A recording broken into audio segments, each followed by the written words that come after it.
Hello બાળ મિત્રો, fourth standard. આજે આપણે જોઈશું ફર્સ્ટ સેમમાં ઓલમોસ્ટ આપણે ફિનિશ થઈ ગયું છે આ લેસન પછી. પણ આપણું જે લાસ્ટ લેસન હતો કે જંબુ મીટ્સ મોન્ટુ, એ આપણી લાસ્ટ એક્ટિવિટી હતી.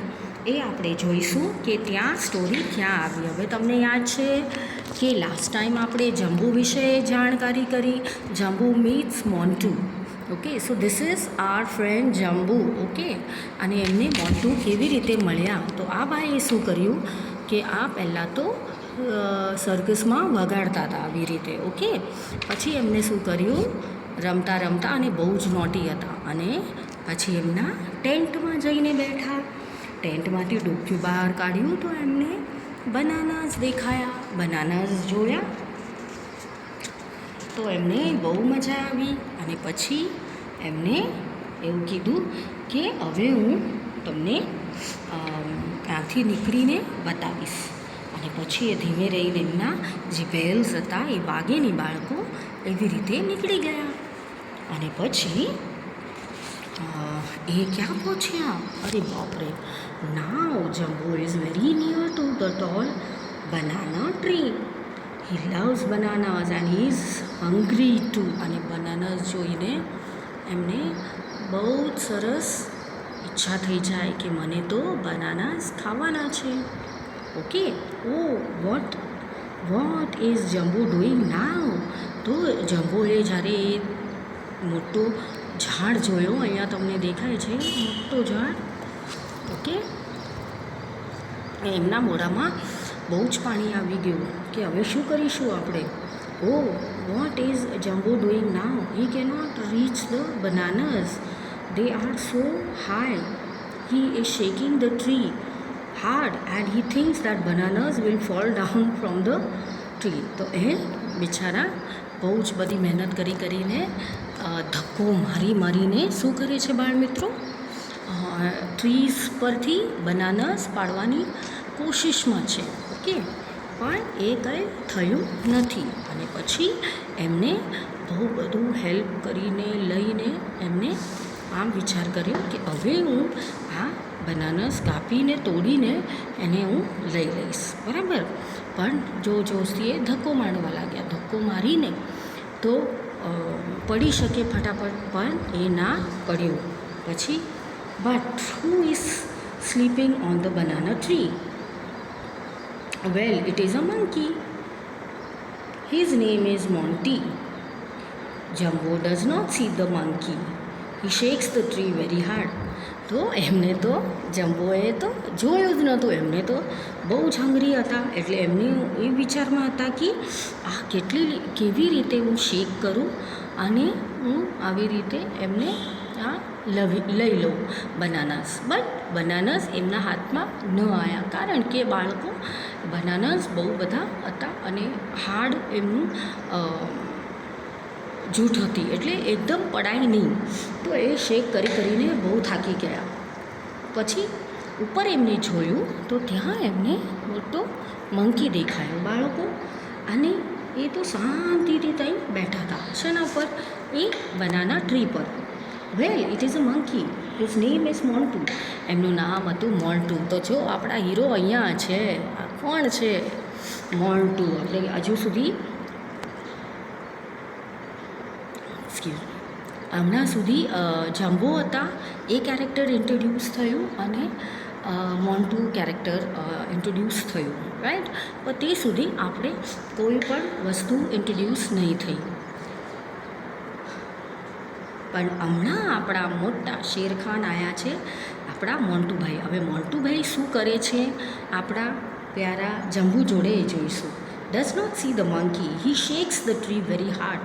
એમને તો મંકીને જોયા જ નથી, અને એ તો બહુ બધું કામ કરતા હતા, એટલે એ તો પાડવાના જ દૃષ્ટિકોણમાં હતા કે ક્યારે અહીંથી કશું પડે અને મને મળે. ઓ લો, the monkey is falling down right now on the top of the Jambu's head. Jambu shouts and laughs, they become friend. તો એટલું બધું જોરથી હલાવતા હતા ભાઈ. તો એમને એવું કીધું કે તમે જોરજોરથી હલાવતા નહીં તો હું માથા પર પડી જઈશ, હે ને. તો એટલા માટે એમને એ પડી ગયા જોરજોરથી આ ટ્રી હલાવવાના કારણે, અને જમ્બો પડી ગયા. બનાનસ તો આવ્યા નહીં, મળ્યા નહીં એમને, પણ હા તો એમને સરસ મજાનો એમનો ફ્રેન્ડ મળી ગયો જે ધાણ દઈને એમના માથે પડ્યો. ઓકે, પછી ત્યારથી એ લોકો ફ્રેન્ડ્સ થઈ ગયા. તો અહીંયા આપણે કયા કયા નવા નવા શબ્દો આપણે શીખ્યા બાળકો? આપણે શીખી ગયા elephant, monkey, બનાનાસ, circus, tent, bells, drum et cetera. આ બધા નવા નવા શબ્દો આપણે શીખ્યા છે. ઓકે, પછી એલિફન્ટ્સ, મંકીઝ. એલિફન્ટ્સને શું હોય છે? તો એ આવશે trunks, eyes, hands, legs, tail અને back. Okay, so eyes, legs and tail and back and stomach. તો એ રીતે આપણે અહીંયા શીખી ગયા કેવી રીતે આપણને મંકીઝને ડિસ્ટિંગ્વિશ કરવું છે. એમના આઈસ છે, ટેલ્સ છે અને સ્ટમક છે. બમ બમ બમ અને ફન. જો તમને આટલું પૂછે કે બમ બમ બમનું કાવ્ય છે તો આ 4 લીટી તમારાથી થશે, તો તમારે કહેવાનું યસ મેમ થશે, અને પછી તમારે ગાવાનું બમ બમ બમ બમ, જમ જન જન જમ, બમ રા બમ, જન રા જન. I have come a long way, we have come a long way with a little drum just to have some fun. તો એટલે તમારે લખવાનું છે who are in the picture, who all are in the picture. તો તમે લખી શકો છો કે પિક્ચરમાં અમને દેખાય છે કે બંબો છે, જમ્બો છે અને રંબો છે. ઓકે, જે ફર્સ્ટ પિક્ચર અહીંયા હતું આ પિક્ચર. પછી છે what else can you see in this picture? So we can see many things like there are jumbo, rumbo and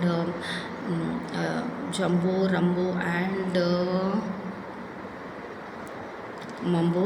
Then we have a tree over here and there are branches and bananas. તો એ બધું તમે distinguish કરી શકો. અને એમના friend Monty મળ્યા. We are what are they doing? They are playing. Okay, so that is it. હવે activity 14 તમારા શિક્ષકની મદદથી નીચે ગીત અભિયાન સાથે ગાઓ.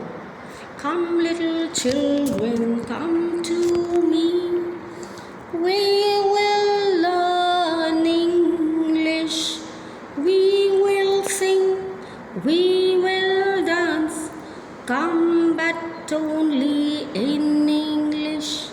Come little children, clap clap clap. ક્લાપ ક્લાપ એટલે ક્લાપ કરવું, તાળીઓ પાડવી. Now little children, tap tap tap, dance in a circle round and round, and then jump dear children and sit on the ground. So fantastic poem over here. એમનું આદર્શ એ છે કહેવાનું તાત્પર્ય કે come little children come to me, એટલે બધા બાળકો you come to me, I will teach you English, I will make you learn English, we will sing in English, we will dance. Okay, કારણ કે ટીચર અને બચ્ચાનું એટલું સરસ ગઠબંધન હોય છે કે એ જે એમના ડેડી જોડે કરે છે, મમ્મી જોડે કરે છે, એવી રીતે એક ટીચર સાથે પણ કરી શકે, કારણ કે એ એમના સેકન્ડ ડેડ હોય છે, સેકન્ડ મોમ હોય છે, અને ઘણા તો ફર્સ્ટનું પણ દરજ્જો આપે છે. એટલા બધા પૂજનીય, એટલે આદરણીય અને એટલું બધું એમના વાત્સલ્ય આવે તો એ કહે કે મારા ડેડી પછી આ મારા સર આવે, કે મારા મમ્મી પછી આ મારા મેડમ આવે. Okay, so come little children, clap clap clap. Now you have to clap because here we are asking to clap. Okay, so we will clap like this. Clap clap clap, clap એટલે તાળીઓ પાડી. Clap clap clap. Now little children tap tap tap. Okay, tap કરવું એટલે પગેથી અવાજ કાઢવું, એને કહેવાય tap.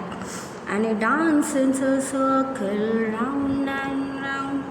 Then just jump, dear children, and sit on the ground. તો ગ્રાઉન્ડ પર તમે બેસો. So that is it. તમે ક્લેપ કરો, સિટ કરો, રાઉન્ડ જમ્પ કરો.